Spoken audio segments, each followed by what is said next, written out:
I am joined today by Michael Lichens. Michael is a dear friend. He's also an author, editor, and researcher with a passion for the overlooked aspects of Christian history.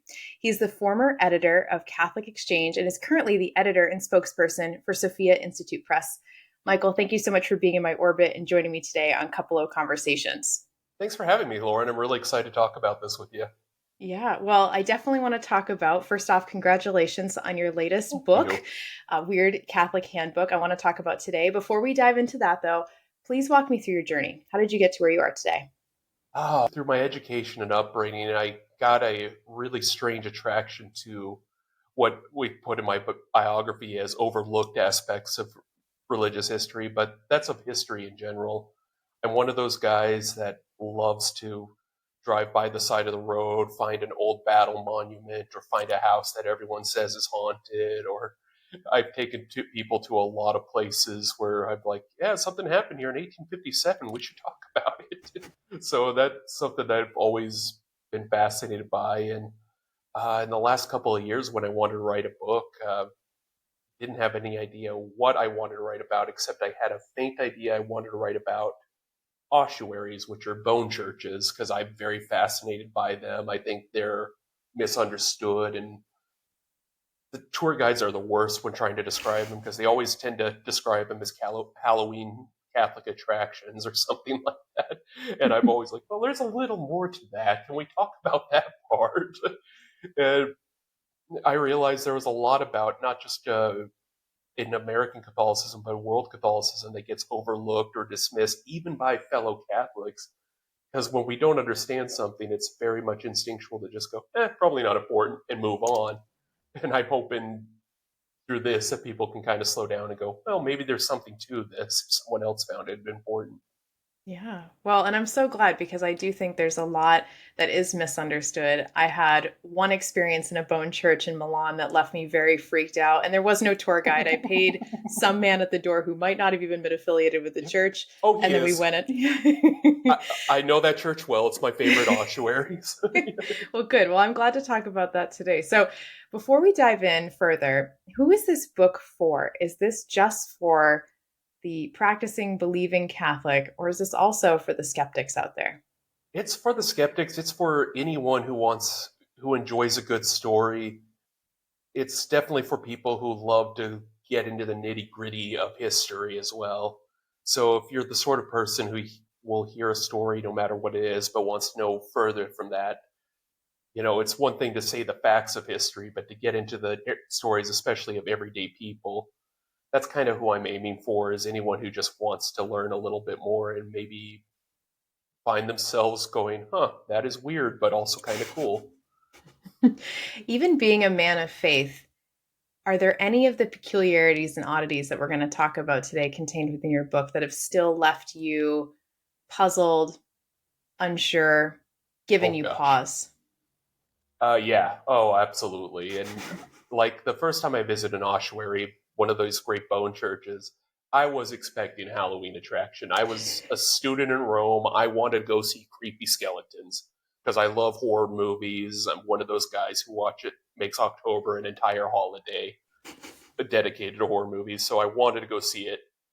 And I was shocked when I went into the ossuary that this was in Rome at the Capuchin Crypt, which has the bones of about 5,000 monks that decorate the ossuary. And the first thing you see when you step into this ossuary, it's not a sign to scare you. It's a sign from one of the monks holding it that proclaims, what you are now, we once were. What we are now, you shall be. And it's a very sober and gut punch of a reminder that death is universal, that it's going to come and call for us all. And suddenly, just that moment, I went from, oh, cool, can't wait to see the skeletons, to, oh my gosh, this place is spiritual. These are my brothers and sisters in Christ, and I am to pray for them and hope they pray for me. And that, I was not expecting that. I was not looking for that experience, but it's one I've had. And from talking to many people who've had experiences in crypts or ossuaries or places like that, they found this experience of a surprising spirituality they weren't looking for. And so I've had that experience now, even as I'm well open and aware of it, that I'm looking for these spiritual experiences. I still get shocked and surprised at what will hit me. I like to point out the historical reality of why these places came to be, and it's hard for us to imagine because we don't like to think about death. We don't even have open casket funerals in America. In fact, Ayn Rand has a great quote where she said, when someone asked, "What will you do when you die?" she said, "Oh, I won't die. The world will die. I'll go on." And that's very much, I think, the American belief towards death. It's like, I'm not going to die. Are you kidding? But, something's going to save me. AI or, Elon Musk, someone is going to give me immortality. I'm not going to die. And with the Catholic Church, we not only saw that death was happening, we couldn't escape it, especially during the plague years. And in a lot of places, such as in Milan, that was actually, those bones came from a hospital chapel where they, pure and simple, ran out of places to put bodies. And before, what you would do is you would place a body in a box, let it decompose naturally, move the bones to a smaller box, and therefore you could keep more space and keep using the graveyard. That wasn't happening during the plague years, especially in the 17th century. So the ossuary became born of this twin problem of, as Catholics, we bury the dead. We don't cremate. We don't spread bones. We don't just throw things into a ditch. But what are we supposed to do when we've run out of places to put the bones? It gets creative, and that's where you get a lot of these chapels. Not a lot. There's only maybe a half dozen of them throughout the world, but you get these very unique chapels where it's thought, well, why don't we incorporate the faithful who have died into the church itself? And that's not too far from the Catholic belief in a lot of things. Like, we place relics and things like that into art all the time.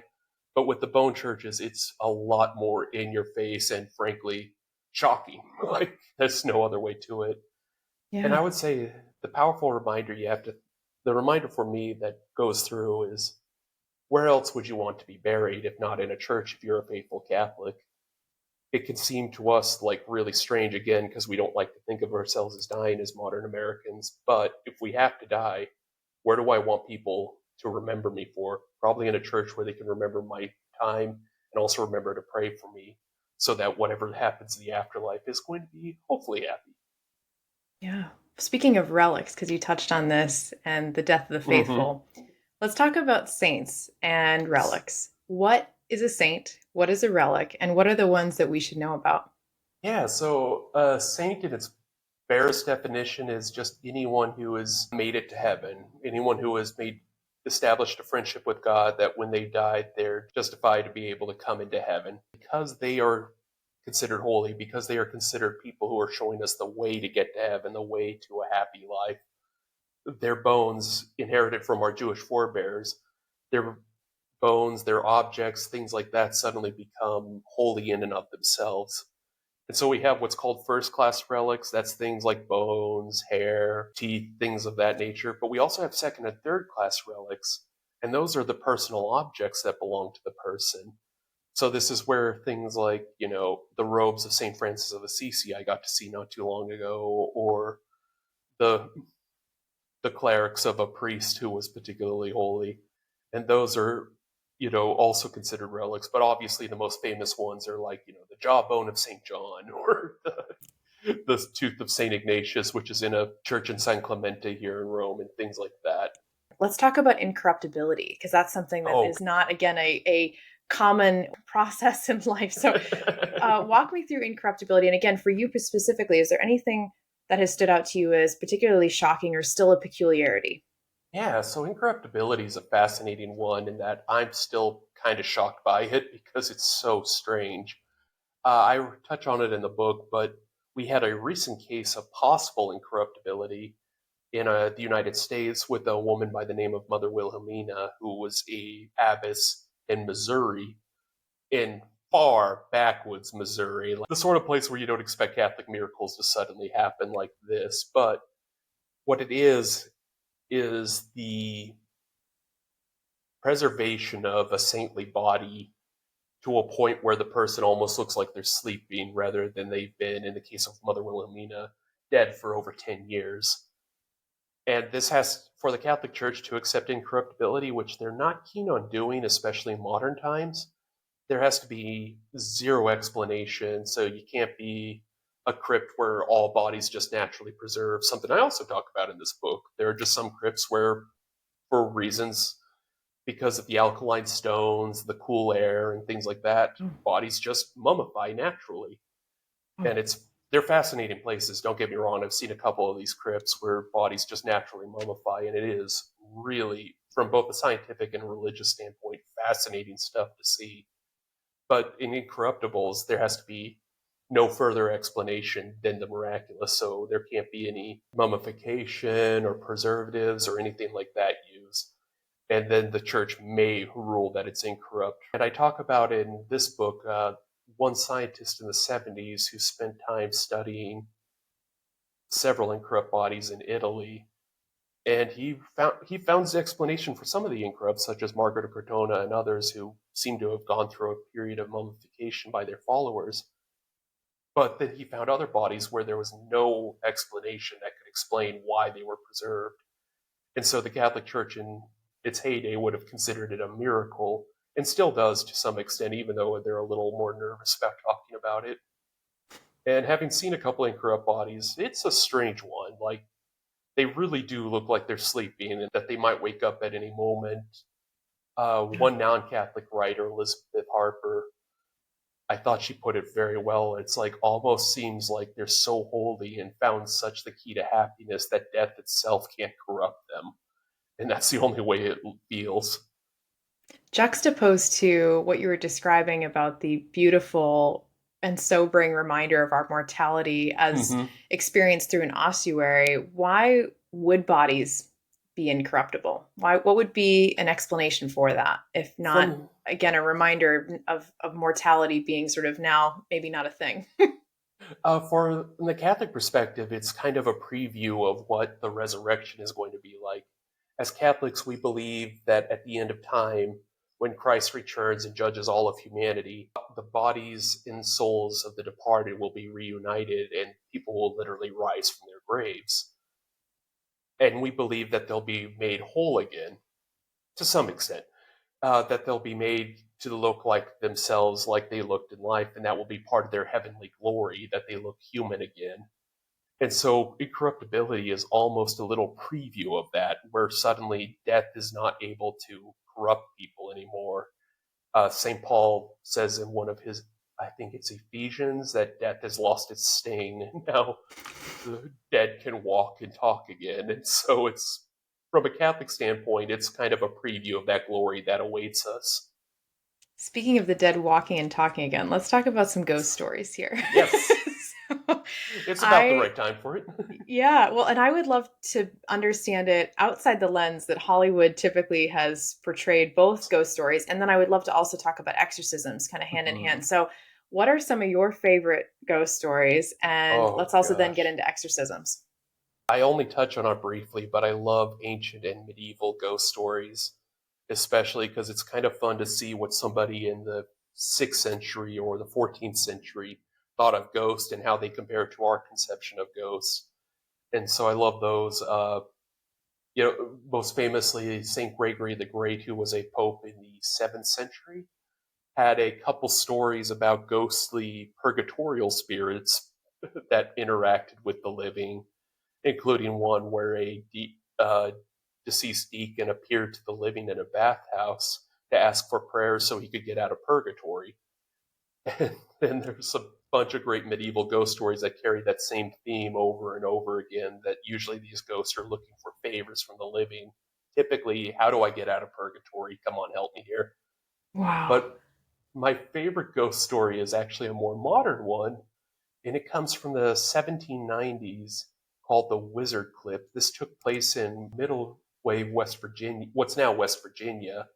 At the time was just Virginia. It's a nice combination of old Catholic beliefs about the dead and ghosts and exorcisms, along with Appalachian folklore. Because this was a non-Catholic Lutheran family who suddenly got plagued by a poltergeist. Depending on which version of the story you read, it's for different reasons, but this is probably the first poltergeist case in American history. And this poltergeist did all sorts of things to the family. It was called the Wizard Clip because they would hear the sound of phantom shears opening and closing, and then they would find items in their pockets were cut, or things would be strewn around the house, or in a couple horrific cases, their animals would be beheaded by Oh this phantom gosh. poltergeist. Yeah, it's terrifying. And this tortured them for years before the family was like, we should look outside. They had contacted a Lutheran priest who told them it's probably not a ghost, just go back home. They contacted an Episcopalian who more or less said, I don't have the power to do anything about this. They tried a folk magic conjurer who told them, take some herbs, put them all around your house, and they'll chase the ghosts away. Well, the poltergeist took all those herbs, put them in the chamber pot, and threw it at the father. So they were out of clue what to do when the father had a dream when he saw a strange man in robes reading a book, and a voice said to him that he will deliver you from your troubles. So, through the help of his Irish neighbors, he went to Mass one day. He sees the man from his dreams, who was an Irish Catholic priest named Father Cahill, and he goes, that's the man. I need to talk to him. And Father Cahill ends up calling what I think is one of the most fascinating figures in American Catholic history, a man by the name of Demetrius Augustine Golitsyn, who was a Russian, to put it short, he was a Russian nobleman who converted to Catholicism, moved to America, became one of the first priests to be consecrated in the United States, and is on his way to sainthood right now. He's a fascinating figure, so much so that this haunting that he investigated is literally just a minor note in most biographies of him. So, Cool.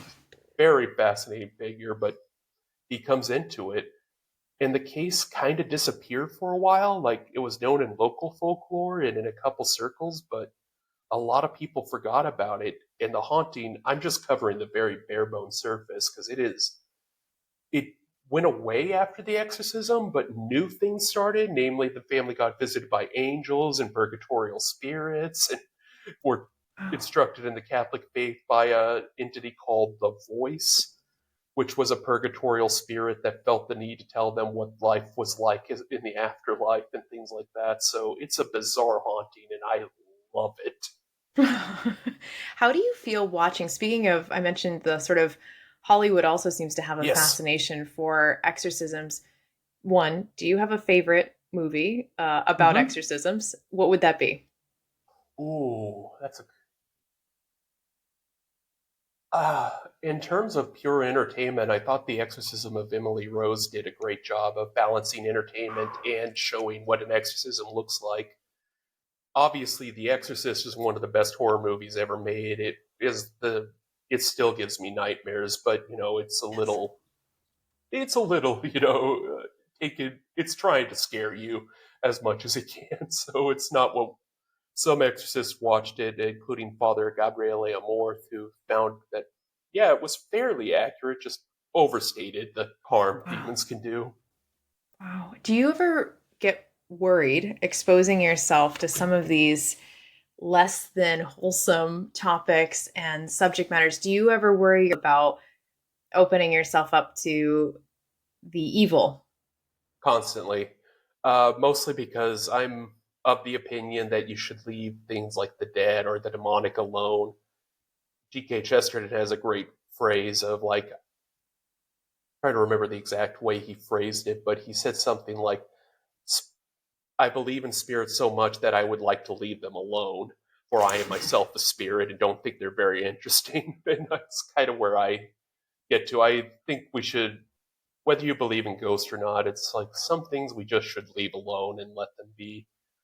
I Yeah. take it from an academic standard, so I don't feel any fear or anything like that.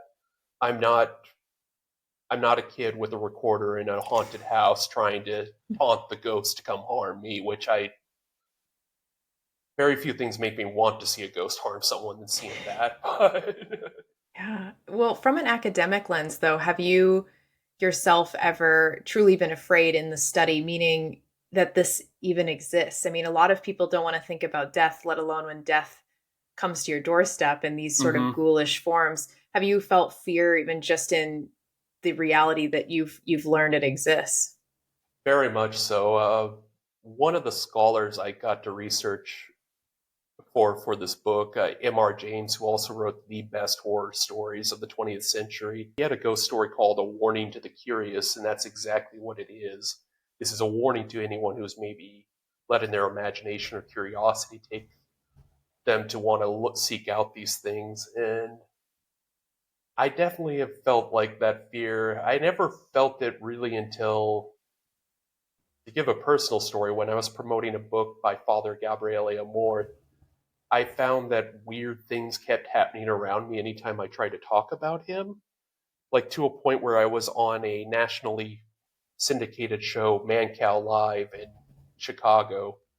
Mancow's a legend in Chicago. He's a great guy to talk to, and he was open to talk about exorcisms. We had multiple electronic issues up to where he had to cancel the interview with me because his entire radio station, for no reason at all, shut down and lost power. And so when stuff like that happens, like I get a little terrified, even though I'm a bit more skeptical than the average Catholic. I definitely like those are the moments when I'm going, all right, where's my holy water? Not messing with this anymore.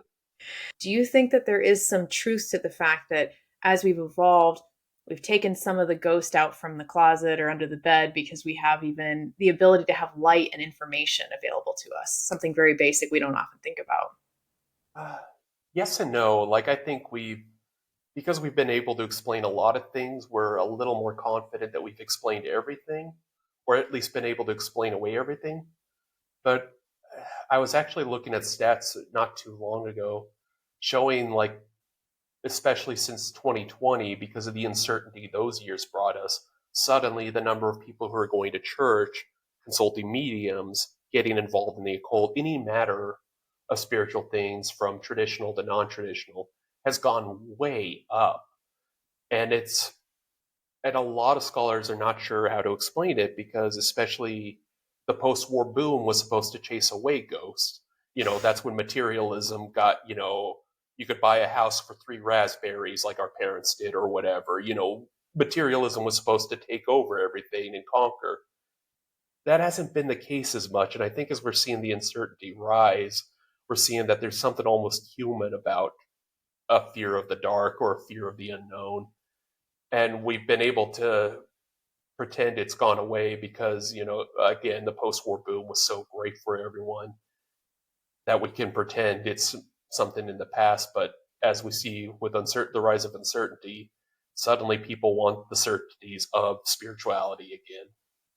Is there any place in particular in the United States that's either particularly haunted or particularly holy? I mean, I think so much of Europe when I think of holy and haunted, but what about the US? Tell me about locations that you've studied that are, again, on both sides of Yeah, the spectrum. sure. So, of course, I mentioned the Wizard Clip story. There's actually a Catholic retreat center on the grounds of where that haunting occurred, called Priestfield. And from everything I've read from the people who run it, even from an author who wrote about the Wizard Clip haunting, says it's a very active spiritual place where you can feel the tension between good and evil going at play. As far as other places, especially where I think you feel such great holiness, not far from where I live in Denver is the Mother Cabrini Shrine, where a minor miracle took place, where they needed water up on this mountain. There was no water to be found until Mother Cabrini said, "Let's go dig here, we'll find water." And sure enough, a spring of water that still flows to this day has shown up. Many people attribute miracles to it. But you go there, even if you're a non believer, and I've taken non Catholics there, they feel that presence, that feel that joy and love that keeps radiating from it. And I think you can only attribute that to Mother Cabrini and her incredible faith. As far as terrifying places, yeah, Salem was a pretty good spot. Effectively, any place where you've seen major tragedies that have not been dealt with or understood, and I include the Wizard Clip haunting in that. In a lot of those places, especially in the area surrounding it, there is a feeling of what some call oppression, of where you can just feel it choking in on you and feel the sense of dread the moment you enter it. But I would say even in a place like Salem, anyone who's gone to Proctor's Ledge, which is the site where the falsely accused were all lynched, it's a powerful feeling I have not felt in many places, where you just feel a sense of like frustration and anger. And unfortunately, America being America, probably will happen again. Yeah. What about battlefields? Is that something that you've Oh experienced too? gosh. Are there Yeah. any that stick out to you that you had a particularly powerful feeling at? Without a doubt, that would be Gettysburg. And part of that is I had ancestors who fought in Gettysburg, so I think I was almost going there to feel it. But it's hard, even if there's nothing spiritual going on there. And I go back and forth on how I feel about ghost hunting in Gettysburg. But in general, I'm not a fan of it. But I think it's hard not to feel anything when you go there and you realize that this is a place where, in a battle that took only a few days, left 50,000 casualties. And you look out at the expanse of the field and all the sites, and you think about how it would look to fill that place with bodies. And it's hard not to feel that. Yeah. How much do you think you have to use your imagination? Because, like what you just I, described, going to Gettysburg and you're standing there, which we mm-hmm. just did on our trip, and to your point, it's so expansive. I thought it was this tiny little field No. from like Remember the Titans, and it's a massive, it's a whole town. Mm-hmm. So do you feel you have to leverage your imagination to really capture the horror of it, or is it something that we just sort of instinctively know? That's a good question, and one I'm not sure about. I think the imagination is crucial to understand these places and things because unless you've been in battle, which I haven't, I've never been in, I've been in a fight when I was in high school, and that's the closest I've ever been to a battle. But, I can't imagine what it would look like. So even to see one dead body, to imagine several thousand dead bodies is something that I think takes a lot for us to do. And I think it requires a great deal of imagination. But on a spiritual level, I do think we feel it sometimes. Like we've always had stories within the human race of places that are just touched either for good or for ill. We hear this in churches or sanctuaries, like this place is very happy and light and feeling, but people will go to some other places and go, yeah, I don't want to go there ever again. I know there's Yeah. explanations that can explain some of this, but I do think there's something spiritual also go occurring. Have you had the experience? So we've talked about it in the framework of battlefields, churches, places of real extreme beauty and also extreme tragedy. But what about just walking into an average looking home in an average looking town or a regular old commercial building? People have described feeling, and I'm no exception, to you walk into a place and something just doesn't feel right. Mm-hmm. Has this study made you more sensitive to the experience of just everyday life walking into places where people have come and gone? I've one of the things, especially reading this, when you read old stories from our ancestors and all, is you get to really appreciate what our ancestors did in the just quotidian averageness of everyday life. That while big events are going on, like I had a history professor talk about, like one of the things we forget about with the fall of the Roman Empire is for your average farmer, there wasn't really anything going on. The guy in charge changed places. There was, a new army marching through, but your day went about normal. You didn't know the collapse of the Roman Empire was happening because no one was really there to tell you this is what happened. We didn't think about it in those terms till much later after the collapse of the empire. And so you learn to appreciate like just how normal things can be, and that's both a comfort and a terror. Like especially in our current time, I think it's very comforting to know that daily tasks are still going to happen. Like whether there COVID comes back roaring, or there's a new war in Israel or a new war in Ukraine, I still have to go to work tomorrow. Kind of Yeah. comforting, a little depressing at times, but most of the time that's actually kind of comforting that I know what's going to happen. And I think we put that spirit into our day, and that's why some people are able to react to that everydayness very well, and some of us, well, just don't. But I think that's one of the reasons. Who knows why? I don't pretend I have the answers, but I think that's one of those things we can feel day in and day out when we experience the Yeah. everyday abodes of people. In studying and spending so much time researching these very peculiar and unusual, yeah, just unusual items in the world, places in the world, I know that a big part of this too is to deepen your faith, to deepen the audience's faith through this. But how would seeing a severed finger or a child preserved perfectly behind glass or a church filled with bones, how does that deepen a person's faith? And is it specifically just Catholic faith, or could it be faith too in just a higher power, stepping outside the specific Catholic tradition? Sure, I think if nothing else, I think these things shake us of our sureties in what we know and believe now. It's always the trick of the latest generation to believe that we're the last generation, that nothing more will come after us. We've done it, we're good. Uh, to a point where I remember Ursula Le Guin posited that most people could imagine the end of the world and they could imagine the end of America or the end of capitalism. Like we can't imagine the world ending without the world going on without us. And so to see these things and to know, oh, other people thought that too, and the world did go on without them, it did continue on just as normal. I think that wakes something up in us on a very primal level. I know when I go through all these stories, one of the things, just on it, before even getting into the nuances of the Catholic faith, is I'm delighted by how little the human race has changed over the last couple thousand years. Like, What do you mean by we're that? we're still afraid of bad fortune hitting us. We're worried about what next year's going to look like. Is the guy in charge doing a good job or not? What are we have all these concerns. Particularly, I remember reading in a 17th century journal from a 16-year-old girl, and she was writing about all her crushes that she had at school. Exactly what a 16-year-old girl would talk about now, and it's just like we we've advanced in so many ways, but in many ways, we're still just like our ancestors from a couple thousand years ago. We're concerned about survival, what we're going to eat, and what we're going to do about it.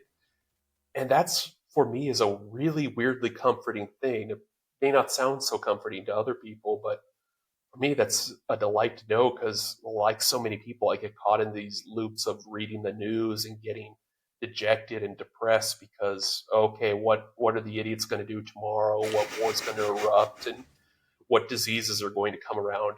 To find out people were worried about that in 1600, 1300, or 900, it's like, oh, okay.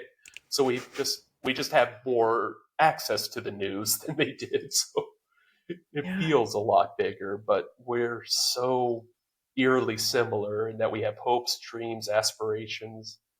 And so on a primal level, I think that brings something to us, a sense of hope that things, they might be bad, but we might survive them too. Have you conquered your fear of death? Not at all. No, no, I have not conquered my fear of death, but I've been a little more accepting of its inevitability. And I think Robert Bellarmine talks about this in his book, The Art of Dying Well, which was a 17th century manuscript from him. That one of the weird paradoxes of thinking about death and thinking about our death and meditating on it is we actually live a better life because we realize suddenly that whatever it is we're going through, it's temporary. At some point, and it also helps us to remember that whatever conflicts we have, whatever is going on, it's going to end at some point. Either if I'm in a conflict with my neighbor, either he's going to die first or I'm going to die first, but one of us is going to die first and then our conflict is done. So maybe we should probably keep that in the bigger picture of everything. And so I found some comfort in it, especially in a way that maybe not every psychologist would say is healthy, but I found very healthy. That meditating on death and losing its sting and its alienness has been helpful, especially as someone who deals with a lot of depression and mental illness, where I'm constantly worried about the end of things, where I'm constantly worried about bad things happening. Suddenly I'm thinking about, well, if the worst that's going to happen is I die, I've already been thinking about that. I've made as much peace as I can day to day. I'm still scared of it. It's still weird to me that we are have to live this life and die, but there's a strange comfort to it as well that I'm still discovering. Oh, that's really profound. I would love to, as we kind of wrap up here, I was thinking about how people who have no idea about Catholicism would approach this book. And I almost wonder how would you speak to the skeptic who wants to call bullshit on all the miraculous? And I don't think people are so insensitive to, people talk a lot more about energy nowadays. I think Yes. people are very well aware of how they energetically feel towards things, be it like we've talked about walking into a building or when you're standing on the battlefield at Gettysburg. How would you speak directly, though, to the skeptic who's like maybe assuming that the church created these miracles so that they could preserve the faith and hold fast the attention of an audience that's maybe susceptible to hope and wanting to believe in something? How would you directly speak to the true skeptic here? That is a good question.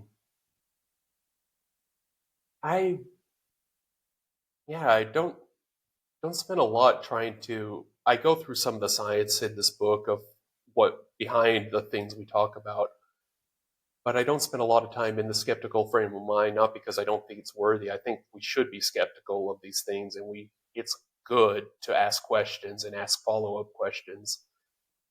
Where I'd ask is where I want to say to them, and where I say to not just skeptics, but even modern Catholics and believers who are, in my experience, tend to be even more cautious and wearisome of these things, because I think there's something in American Catholicism, especially, we want to present ourselves very well so we look good to our neighbors. We don't want to put that Mary statue in the yard because our neighbor across the street's a Calvinist and they might judge us. You know, things like that. And to all of them, I kind of want to say, but can you imagine that this brought comfort and grace and relief to someone living before you, possibly your direct ancestors? Can you imagine that and think about it and consider it and ask yourself why? Why would it do it? Why would it bring so much love and comfort? And even if you ultimately say, okay, I don't actually believe in it, I still have to ask, but why did it do it? How did it do it? And if I'm going to just say, oh, it's do the cynical washing of my hands and go, it's because everyone's a dupe and wants to believe in stupid things, that seems to be not a very convincing answer to me. I think of it will take something I'm very skeptical of, that I still have to go, okay, I don't understand it, but there's something going on here. I'm very skeptical of any type of energy healing. So any type of Reiki or sticking needles in you or whatever to try to balancing the chakras or the healing. I'm totally skeptical, and my immediate reaction is go, yeah, that's not real. Let's not play around with it. But enough studies have been shown that people do receive healing from it. I know them personally.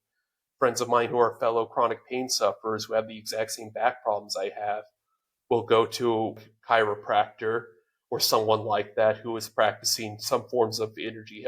I know not all chiropractors practice energy healing, no offense to my friendly chiropractors, but some do. And so whatever they're trying to do, and they do feel relief, they do feel good. I feel like there's something in me if I just immediately go, yeah, because they're stupid. Of course they believe that. That feels, one, really rude and dismissive, but also it doesn't actually explain anything. I'm just being dismissive and frankly kind of a jerk to it. And so I've had to reevaluate that, and I would ask people to try to do the same thing with Catholicism. That's a really great point. It's also quite beautiful, Michael, that in studying in a very, and I don't say this critically, but in a narrow context, that it's actually made you more open to the miraculous and unexplainable and peculiar in other arenas. History is often framed in the context of, if you study it, you will then know where we're headed. You only know where you're headed if you know where you've been. Do you Mm-hmm. feel like you know where we're headed better now that you've spent so much of your life's work studying where we've been? Oh, yes and no. I feel on the one hand that I kind of generally know how human nature is to react, what moments will panic and moments will do just fine and things like that.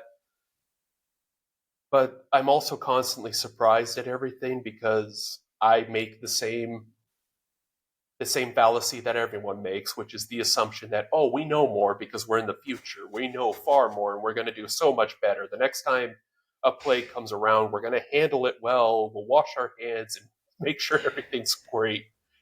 And so I keep finding myself falling into the very same fallacies I've studied and going, okay, I'm just like everyone else. And there's probably, like you said, comfort in we're not all that different. I will share this one anecdote is that in my 6 weeks of traveling America, it hasn't surprised me anymore why it's hard to be united. But I bet what you've studied has brought you a great deal of comfort in that no matter where we were and what period of time and where in the globe, there's these universal shared experiences of life and death that can bring a lot of comfort. The feeling of isolation and being alone in the world is probably maybe even more terrifying than death. Agreed. And so I imagine there's a lot of comfort in that we're not all that different. There certainly is, especially sometimes when I want to hold myself up above humanity. I kind of can look back on the past and go, well, I'm not that different from the folks before me, so why would I be any different now? And I think there's something, especially those of us who are well studied or well read, we want to think of ourselves as above the fray. We're not. We're just like everybody else. We have hopes, desires, hormones, and everything else that drives us. And that's a terrifying thing, but it's also, as I've come to learn, a really beautiful thing. Yeah. Well, my last question to you today, as Weird Catholic Handbook is coming out here November 19th, what is it that you want people to know about your book? Like we've talked about a lot of different elements, but is there any Yeah. one thing that you want people to grasp? I would like people to start telling stories again, is one of the big goals of this book. I share a lot of stories about saints fighting monsters or fighting ghosts or how these churches got built or why we decorated bones for a weird period of time. What I want people to do is to tell stories again, especially stories from their past and stories from their everyday experience. Because a lot of these stories, especially some of the frightening or miraculous stories, weren't written down till much later. They were passed down orally, which tends to be how it goes. And as a Catholic church, we have a very rich storytelling culture. I remember hearing a phrase when I was a kid and was told some of these stories as something like, well, I heard it when I was a boy, and so it's my joy to tell you now. And I never understood that until recently, now that I'm in my 40s. But there is such a joy in not just hearing and internalizing the stories, but now I get to pass them on to you. I get to tell them to you guys. And in that way, we're part of this unbroken chain with our ancestors that just keeps on going. It's a living tradition that I hope we take up again a little bit more. Well, thank you for being brave enough to tell stories. In our modern world, there is so much noise, there's so much content. That's how it's often, sort of categorized content. And it can be very terrifying to feel like you're just one voice among billions, yelling into the echo chamber, into the void. But there are, to your point, so few people who take the time and who are brave enough, like yourself, to put their name on a piece of work that they took their time and effort to produce. And this is your storytelling. So thank you for inspiring people like myself to maybe do the same, to be brave enough. Well, thank you so much. I really appreciate that. Yeah, well, thank you, Michael, for joining me today on Cupalo Conversations and sharing so many of these things that I have myself never been witness to. I am excited about approaching life with. There's two takeaways from today that really have left a profound and hopefully indelible mark on my imagination and on my way of thinking about life. That we're not all that different in a great way, and that there is this rich tradition of storytelling that we need to revive. So, thank you so much again. My pleasure.